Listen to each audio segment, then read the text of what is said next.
Au tout début de ma formation, je comprenais pas trop l'intérêt des tours de piste. Je voyais ça un peu comme prendre sa voiture sur un parking de chez Leclerc pour la regarer 2 places plus loin. Une nécessité, tout au plus. Puisque pour profiter des paysages vus du ciel, il faut bien décoller, puis atterrir. J'avais tort.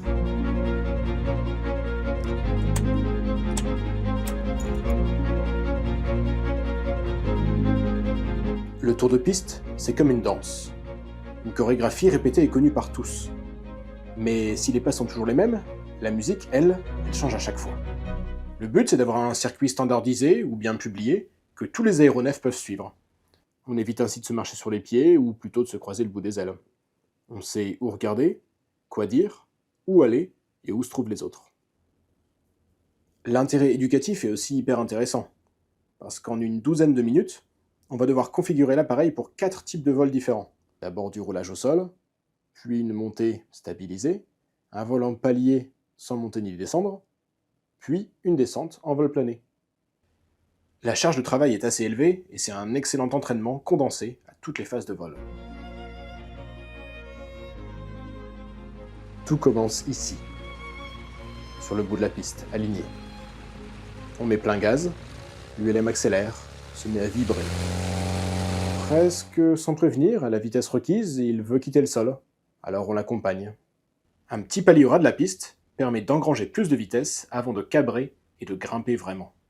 L'objectif n'est pas encore d'admirer le paysage, même s'il faut parfois se forcer pour résister à la tentation d'aller voir la maison du cousin Maurice, ou bien les eaux turquoises de la côte. Bref, dès qu'on est assez haut, on reconfigure l'appareil pour limiter les frottements et optimiser la montée. Et on monte comme ça jusqu'à l'altitude de circuit, qui est ici de 1300 pieds. Dès qu'on atteint une certaine hauteur par rapport au sol, les moteurs sécuritaires, on va pouvoir changer la configuration de l'appareil, retirer les volets, changer le régime moteur, rentrer les trains s'il y en a. Bon, c'est pas du tout mon cas, à part la puissance moteur. Le premier virage nous amène en vent traversier. Alors que là, je fais un virage à 90 degrés vers la gauche, en continuant à monter, jusqu'à atteindre l'altitude du circuit. En général à 1000 pieds au-dessus de la piste, soit environ 330 mètres au-dessus du niveau du sol. Encore un virage du même côté, et on arrive en vent arrière. On vole maintenant dans le sens opposé au décollage, parallèle à la piste, et sans jamais trop la perdre des yeux. On ajuste à nouveau les paramètres de vol pour stabiliser l'altitude et la vitesse. On va changer particulièrement le régime moteur et la gestion du trim. Un œil reste rivé sur la piste, un autre sur les instruments, et encore un autre qui scrute le ciel.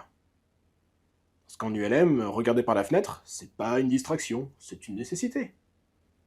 Ok, plus que 2 virages. Le premier des deux nous mène en étape de base, perpendiculaire à la piste à nouveau. C'est un peu l'équivalent de prendre la bretelle de sortie de l'autoroute, sans les panneaux pour nous guider. Et là, il y a un moment clé, hyper intéressant, où il faut décider quand couper les gaz.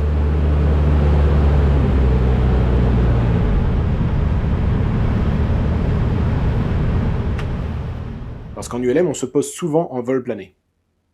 Il faut donc décider, à un moment, de réduire tout, et espérer, si on ne s'est pas trop trompé, de finir sa trajectoire pile au début de la piste.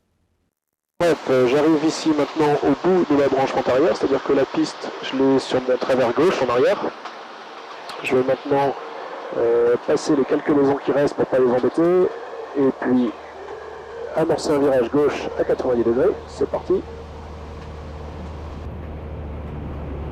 Et décider de réduire les gaz à peu près maintenant. Et voilà, le moteur est au régime minimal. On fait que planer. Et il me restera donc un virage qui est censé m'amener, si je me viande pas trop, pile pour atterrir au bon endroit. Bon, du coup, des tours de piste dans ces conditions, c'est quand même hyper fun. Là, on est en base, c'est-à-dire qu'on est à 90 degrés par rapport à la piste, là où je vais me poser. On est face au nuage et je vais tourner en finale, c'est-à-dire aligné avec la piste, juste avant de les rencontrer. Et c'est stable comme ça depuis une bonne demi-heure. Voilà, c'est parti.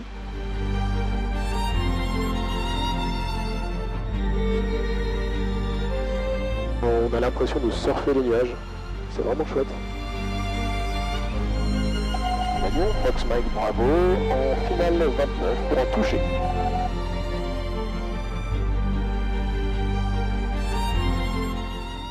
Les corrections se font plus fines et le sol semble très décidé à nous rattraper. Ce qui est intéressant aussi, c'est que dès qu'il y a du vent qui vient de travers, comme c'est souvent le cas sur la côte, l'avion ne vole pas droit.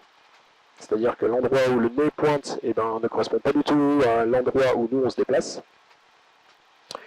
Donc on dérive et puis on garde un axe de dérive comme ça, on essaye de rester centré sur l'axe de la piste.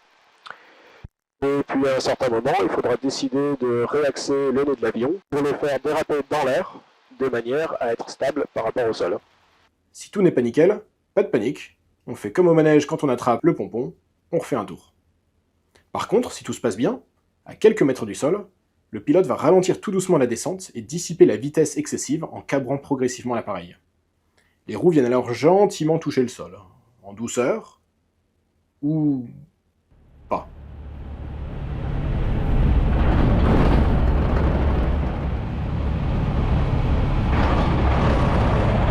Forcément, il faut que je dise ça pour faire un atterrissage dégueulasse. Allez, remise des gaz. Bref, l'exercice est plus difficile qu'il n'y semble. Une fois posé, le tour de piste est terminé. Et on peut recommencer. Encore. Et encore. Rouler, décoller, monter, tourner, descendre, se poser. Rouler, décoller, monter, tourner, descendre, se poser. Rouler, monter, décoller, tourner, descendre, se poser. Rouler, monter, descendre, tourner, se poser. C'est un peu comme des tours de circuit de course automobile, mais avec moins de pneus qui crissent et beaucoup plus d'appels à la radio. Le tour de piste n'est donc pas un simple prérequis au vol. C'est une chorégraphie partagée entre tous les pilotes qui permet en un temps record de gagner en maîtrise et en expérience.